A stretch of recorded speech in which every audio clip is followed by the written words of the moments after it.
बाबा, मैं आपका शागिर्द बनना चाहता हूँ, मुझे अपने साथ रख लो। ठीक है, हम एक सफर पर जा रहे हैं, तुम भी हमारे साथ चलो।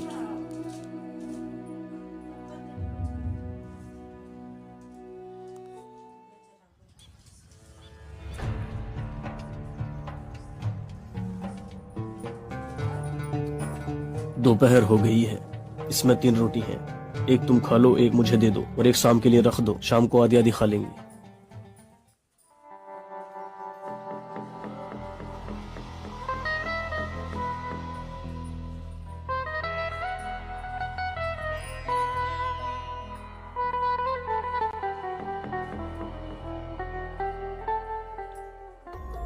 जब अभी मेरा एक रोटी में पेट ना भरा तो शाम को आधी रोटी में कैसे भर जाएगा।